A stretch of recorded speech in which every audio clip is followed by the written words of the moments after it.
today we want to talk about the alternative investments when you consider that franking credits could change the way people invest in the future. Paul? Probably worthwhile starting off, Peter, about who may be impacted by a possible change to good point. franking credit cash refunds. Remember, it's not the franking credits that are changing. The proposal from the ALP is only about the refunding of excess credits. So the people impacted are essentially 0% taxpayers, for example, self-managed super funds in the pension phase, and other 0% taxpayers. A self-managed super fund in the accumulation phase, look, it could be impacted, depends whether it's a net taxpayer or not. If the asset mix is very highly concentrated in the shares paying fully franked dividends, they'll be impacted. But if it's a slightly different asset mix, or they've got members in the accumulation phase and they're getting concessional contributions, being a net taxpayer may not be impacted at all. Individuals paying tax at high marginal tax rates won't be impacted, nor will companies or offshore investors. And that's a really important point. Okay, Paul, the gross amp effect is really important. It's the whole reason why franking credits are quite controversial. Yeah, and it's also why they're so attractive. So we can compare sort of yields on a fully franked yield is equivalent to on a grossed up basis. So for example, if you're getting a fully franked dividend yield of 4%, that's equivalent to a grossed up yield of 5.7%. So you need 5.7% in an unfranked investment to be the same as a 4% fully franked yield. And the table in front of you shows you the comparison. Yeah, okay. Well, why don't we talk about some real assets or stocks that could be comparisons? I'm thinking infrastructure for starters. Yeah, let's talk about the three sort of types of stocks that are actually alternatives to fully franked investments. The first one I'd categorise as what we call real asset stocks. These are companies that actually own physical assets. Classic examples are your property trusts. Of course, they own buildings, commercial buildings, infrastructure. Examples might be GPT, Dexus or Centre. We've got the utility companies like APA that owns pipelines or Spark Infrastructure with electricity.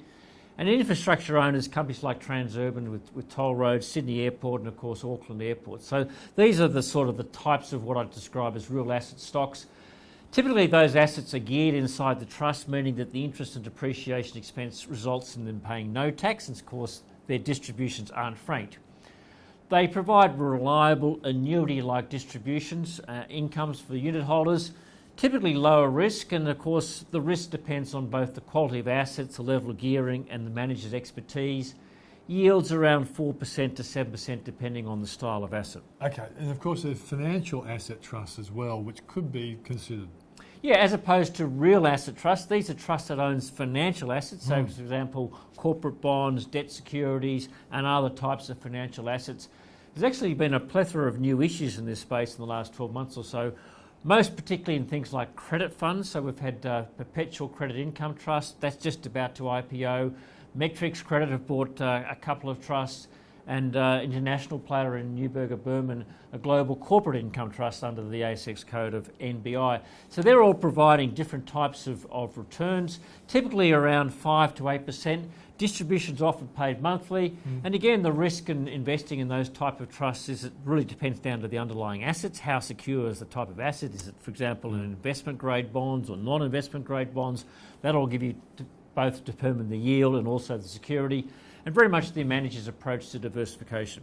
Okay, and Paul, what about companies that don't pay franked dividends? There are lots of companies that don't frank their dividends, mainly because they earn a lot of their income offshore, Peter. They're paying tax offshore but not to the Australian government, therefore they can't frank their dividend.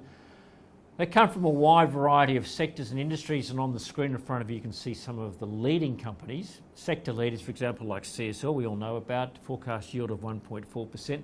Amcor on a forecast yield of 4.1%. And even Macquarie, which is 45% franked or partially franked to 45%, it's a yield of 4.3%. But you've got names like Janus Henderson, Pendle and Oil Search. There are a lot of companies to choose from. Typically those yields are going to depend on the type of company, but they range from anything from 1% to as high as even 6%. So there are certainly some companies that are paying unfranked dividends you can consider. So obviously what you've shown is that because of the potential changes in franking credits, diversification is going to mean you have to look for alternative assets. Yeah, you will, and diversification remains a really fundamental premise about investing. And look, as we've demonstrated, Peter, there are lots of companies listed on the ASX that don't pay franked dividends. And the end of, the ability to get cash refunds won't mean the end of attractive investment opportunities on the ASX. So I encourage investors who are hit by, or potentially could be hit by this change, to look a little more broadly for some of the investment opportunities out there. Thanks for joining us.